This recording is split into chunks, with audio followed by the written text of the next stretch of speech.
This video is going to focus on probably the most well-known responsibility of Congress, and that's their ability to make laws.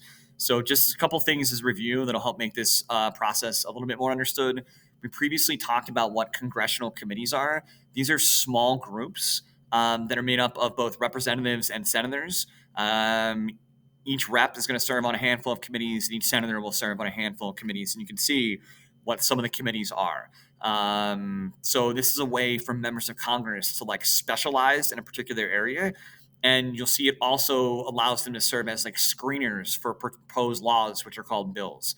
On the right-hand side, it's important to note some of the leaders in our current Congress, because it's the leaders that are most responsible for appointing the members of the House and the Senate to the respective committees. So in the House, it's the Speaker of the House, which is elected by the majority party, that's responsible for appointing all of the majority party members to their committees.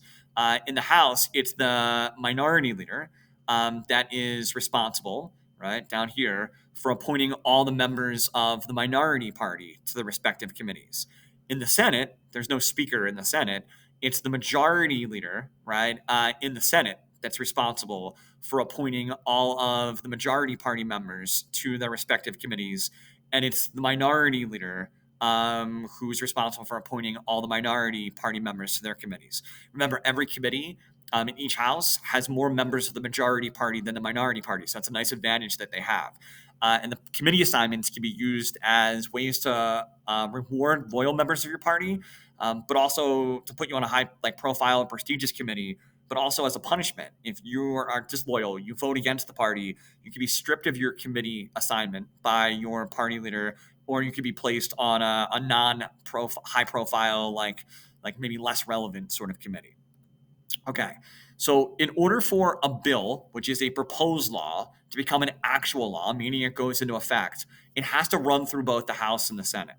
So we're going to say in this situation, Representative Dean and Senator Fetterman are going to come together, right? They're from the same state, they're from the same party, and they're going to come together to write a proposed law which will give government funding to every American family to send their kid to 2 years of pre-K.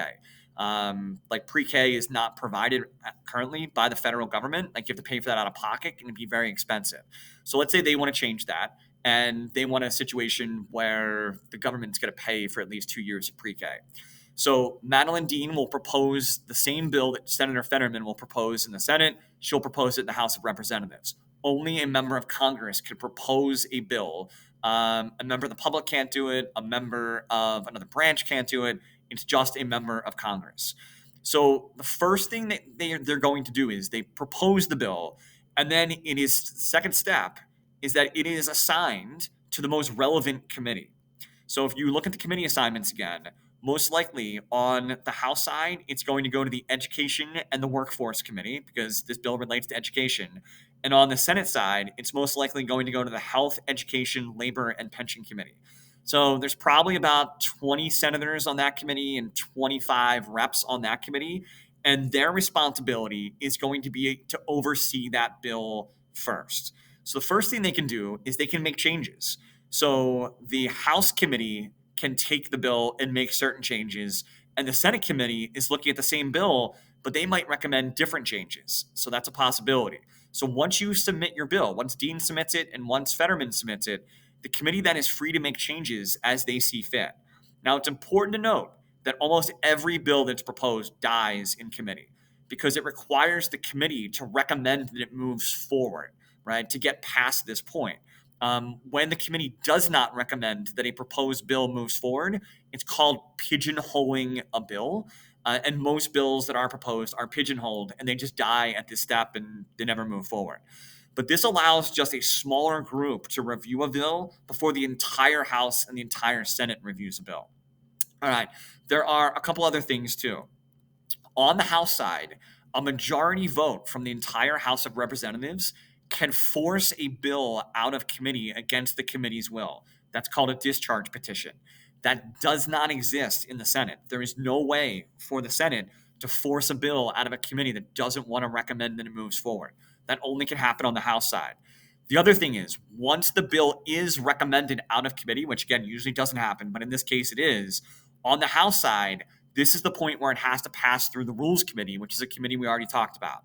Because debate is more like restricted and structured in the House, this is a special committee that would then have to review and establish what the rules would be for debate from this point forward. Are you going to allow changes to be made or not? Closed rule, open rule. We talked about that in class. There is no rules committee in the Senate. So a couple differences with stuff going on in the House. But like I said, this is going to be the rare bill that each of the committees, the House and the Senate committee, recommends that it moves forward. So this is the point after it goes through the Rules Committee where the representatives are now going to each like debate and they'll eventually vote on the bill. The Senate's doing the exact same thing. They're debating the bill and they're voting on the bill. We're going to basically assume that the bill is going to pass a vote on the House side and it's going to pass a vote on the Senate side, right? So because each of the committees may have made different changes or recommended different changes to the bill, it is possible that they are debating and voting on different bills by the time it gets down to this step.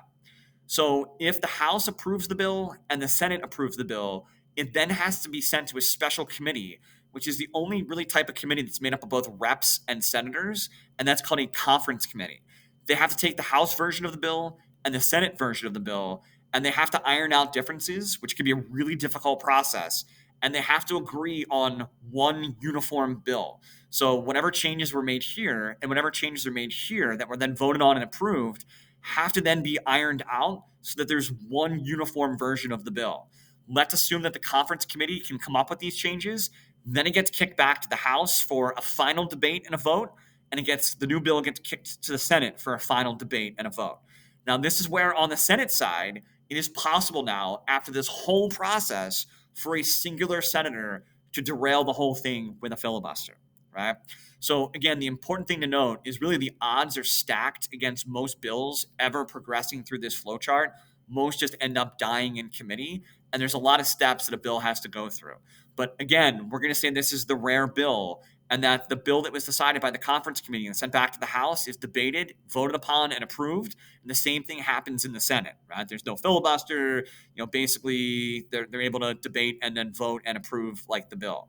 So now what ends up happening is this bill that was proposed by both the House or approved by both the House and the Senate is now sent to the president's desk. And he has two choices. He can either sign the bill and that bill becomes law, or he could veto it. And now the whole process starts over again, and they can change the bill and like argue about it again, or they can attempt to pass the vote over a president's veto, which would require a 2/3 vote. Just to approve it the first time requires a majority vote, but if the president then vetoes the bill, it would require a 2/3 agreement to override it, right? So again, this is a multi-layered step. There's some differences between the House and the Senate. There's a discharge petition in the House. There's a rules committee. You can only filibuster in the Senate. And again, it is the rare bill, especially with all of the partisan party bickering going back and forth, that's going to survive all the way through this flow chart that's going to actually become a law.